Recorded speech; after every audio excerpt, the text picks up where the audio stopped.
आज पूरा FMCG basket जोरदार तेजी में। इनफैक्ट जुबिलेंट फूड आपका पुराना जो रिकमेंडेशन रहा है आज डे हाई पे एज वी स्पीक पहुंच गया है बातचीत में ही।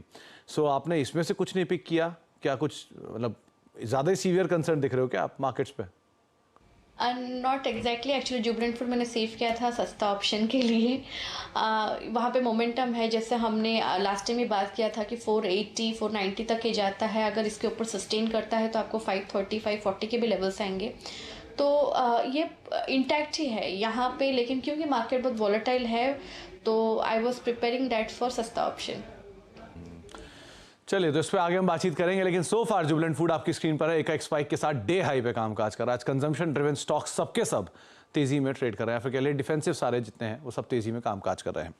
आगे बातचीत करेंगे, लेकिन एक और डिफेंसिव कंपनीज के बहुत ही स्ट्रॉन्ग नंबर आए हैं, उस पर बातचीत कर लेते हैं। वो है मैरिको। स्ट्रॉन्ग नंबर्स कंपनी ने पोस्ट किए हैं और अच्छे नंबर्स के बीच में जहाँ पे कंपनी के आय 2% और मुनाफा 5% बढ़ा है। EBITDA ग्रोथ करीब 12.5% रही है। मार्जिन भी 2% से ज़्यादा बढ़े हैं।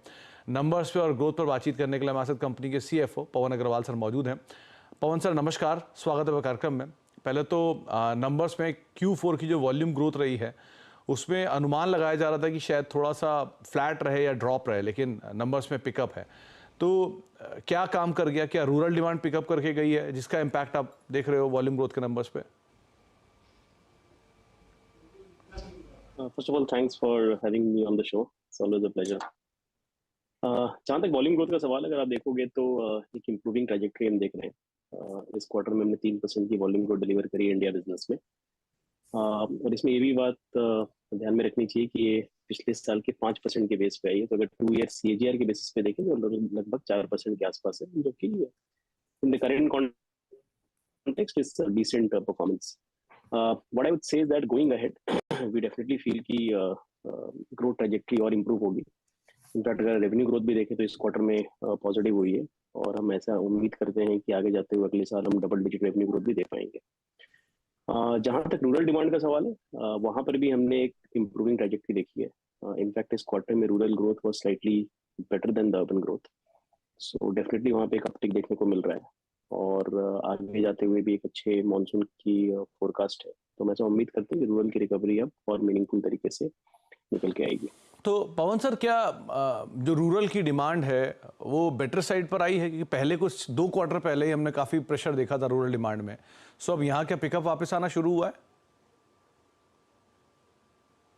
सो अगर रूरल क्वार्टर को आप देखो तो पिछले 4-5 क्वार्टर से ऑफकोर्स उसमें उसके डिमांड में स्ट्रेस था, बट एक ट्रैजेक्टरी इंप्रूव हो रही थी। तो पहले जिस तरह से डिक्लाइन हो रही थी, धीरे धीरे वो इंप्रूवमेंट आ रही थी और इस क्वार्टर में ग्रोथ डिलीवर करी। And that is where we are drawing confidence कि going ahead rural should definitely do better.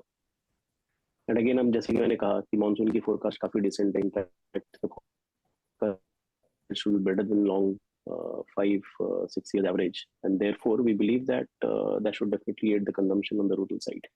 तो पवन सर, लास्ट क्वार्टर या लास्ट टू लास्ट क्वार्टर में इनपुट कॉस्ट को लेकर काफ़ी इम्पैक्ट था, स्पेशली पैराशूट स्पेस में। तो अभी वहाँ क्या सिचुएशन है? क्या वहाँ पर अभी भी कंसर्न्स चल रहे हैं? क्या नंबर्स है वहाँ पे? जहाँ तक पैराशूट कोकोनट ऑयल का सवाल है, हमने अप्रोक्सीमेटली 2.5% वॉल्यूम ग्रोथ दी है। सी इसमें इनफैक्ट नाउ जिसका की रॉ मटेरियल है विच इज कोपरा, उसमें हमने स्लाइटली इन्फ्लेशनरी ट्रेंड देखा है। अभी तक लास्ट वीक में डिफ्लेशन देखा था, जिसकी वजह से हमने प्राइस कट भी लिए थे। और चूंकि वॉल्यूम ग्रोथ जबकि पॉजिटिव थी, revenue growth was slightly behind the volume growth. But अब हमने थोड़ा इन्फ्लेशन देखा है इसमें। लास्ट 1 मंथ में अप्रोक्सीमेटली 10% प्लस का उछाल आया है और टिपिकली इन्फ्लेशनरी पीरियड में पैराशूट और बेहतर करता है। So going ahead we definitely believe that Parachute की ग्रोथ ट्रैजेक्टरी और इंप्रूव होगी, बिकॉज इन्फ्लेशनरी पीरियड में हमारे मार्केट शेयर भी इंप्रूव होते हैं, because local players because of working capital requirement they vacate the market और उन सबका गेन्स पैराशूट को आता है। So it's a positive thing for us and we are looking forward that Parachute should only improve from here. Sir, Parachute के अलावा जो hair oil space में वैल्यू एडेड सर्विसेज हैं, जो वैल्यू एडेड सेगमेंट्स हैं हेयर ऑयल के, वहाँ पर भी एक नेगेटिव ग्रोथ देखने को मिली है। उसका क्या वजह है? तो अगर हम सारे पोर्टफोलियो की ग्रोथ की बात करें तो पैराशूट ने अच्छी डिलीवर करी है। सफोला भी mid single digit volume growth दी है। फूड्स अगर आप देखें तो 25% प्लस ग्रोथ है। डिजिटल बिजनेस में भी सिग्निफिकेंट रैंप अप है। Only value add hair oil एक ऐसा पोर्टफोलियो जहां पर हमारी ग्रोथ नेगेटिव रही है, but again it came on a very strong base of 14%। So from a 2-year CAGR perspective, it is still positive. But yes, this is something where the problem is still use at a certain level. But इसमें भी इसके दो segment में हमको देखना पड़ेगा. एक bottom of pyramid segment है जहाँ पे एक बहुत हाइपर कंपटीशन है, वहां पर ज्यादा स्ट्रेस है. अगर मैं बॉटम ऑफ पिरामिड सेगमेंट को निकाल दूं तो मिड और प्रीमियम सेगमेंट की अगर बात करें तो वहां पे हमने ग्रोथ डिलीवर करी है. इनफैक्ट वहां हमने मार्केट शेयर भी गेन किया. So problem is more because of hyper competitive activity at the bottom of pyramid segment. इसके अलावा अगर हम देखें तो वैल्यू एड हेयर ऑयल में भी ऐसा कोई सिग्निफिकेंट स्ट्रेस नहीं है. Definitely going ahead we believe that trajectory should definitely improve meaningfully. Pawan sir, value added hair oil segment जो है उसमें प्राइसिंग पैटर्न फिलहाल क्या दिखाई पड़ रहा है? आप क्योंकि 25% के आसपास का वहाँ पे मार्केट शेयर कमांड करते हो और आप आने वाले समय में एक अच्छा एग्रेसिव एक्सपेंशन भी देख रहे हो. सो उस स्पेस को लेकर प्राइसिंग पैटर्न क्या है? तो सी अब क्या है, it all depends on how commodity play out. See geopolitical conditions कैसे प्ले आउट होंगे, उसका एक इम्पैक्ट क्रूड पे होगा, क्रूड के डेरिवेटिव्स पे होगा. So pricing will always be a function of how the commodity plays out. But we've always been proactive in terms of अगर कोई benefit होता है तो हम consumer को pass on करते हैं. अगर कोई commodity में hit आता है तो उसका हम थोड़ा रुक करके price increase लेते हैं so that consumer को immediate impact नहीं जाए. So it's all a function of that. So we'll see as to how it plays out when we move into FY25. क्या कुछ प्राइस हाइक है क्या इस स्पेस के अंदर? ये value added hair oil space जो है इसमें कुछ प्राइस हाइक भी उम्मीद लगाकर चले हम आने वाले समय में? तो वैल्यू एड हेयर ऑयल में हमने कुछ मार्जिनल प्राइस इंक्रीज नहीं है. इनफैक्ट पिछले साल में अगर हम देखें तो हमने कई वो श्रिंकफ्लेशन जो कहते हैं, हमने एमलेज वगैरह ड्रॉप लिया था जहां पर डिप्रेशन दिखाई दिया था. लेकिन गोइंग अहेड होगा अभी तो बहुत marginal price increase. I don't see taking a meaningful price increase in value add. और बाकी आपका फूड स्पेस, क्योंकि वहां पर क्या सिचुएशन है? इन्फ्लेशनरी प्रेशर तो वहां पर भी था लेकिन कुछ हद तक ईज आउट हुआ है. सो अभी क्या सिचुएशन है फूड स्पेस को लेकर? No, foods in fact has really done well. We've delivered about 25% के आसपास ग्रोथ डिलीवर करी हमने. और अगर आप देखें तो फूड्स जो FY20 पे एक सर्टेन लेवल पे था उसका 4x हो चुका है in the last 4 years. And what we are also aiming is in the next 3 years we should in fact make foods 2x of the current scale also. So foods में both organically and inorganically growth काफी अच्छी रही है. And in fact साथ ही साथ हमने इस साल फूड्स के ग्रॉस मार्जिन में भी सिग्निफिकेंट एक्सपेंशन लिया है. सो अप्रोक्सीमेटली 800 बेसिस पॉइंट्स फूड्स का ग्रॉस मार्जिन भी बढ़ा है. So now foods is becoming a profitable business with a meaningful in the next few years. और क्या जो सिचुएशन है इसके हिसाब से, मतलब कंपटीशन क्योंकि धीरे धीरे बढ़ रहा है आपके सारे सेगमेंट्स के अंदर, सो कुछ इश्यूज आ रहे हैं क्या मार्जिन को लेकर, या एडवर्टीजमेंट स्पेंडिंग बढ़ रही है, ऐसा कुछ scenario? See first of all आप अगर हमारा पोर्टफोलियो देखोगे तो अप्रोक्सीमेटली 90% ऑफ द पोर्टफोलियो में हम नंबर 1 या नंबर 2 हैं. And 95% of the portfolio is like where we strong. So जब भी कॉम्पिटिटिव इंटेंसिटी बढ़ती है तो it's basically impacts more number 2 number 3 players and not really the dominant market leader. अगर मैं कोकोनट ऑयल की बात करूं तो हमारा 60% प्लस मार्केट शेयर है. अगर हम वैल्यू एडेड ऑयल की बात करें तो अप्रोक्सीमेटली 37-38% मार्केट शेयर है.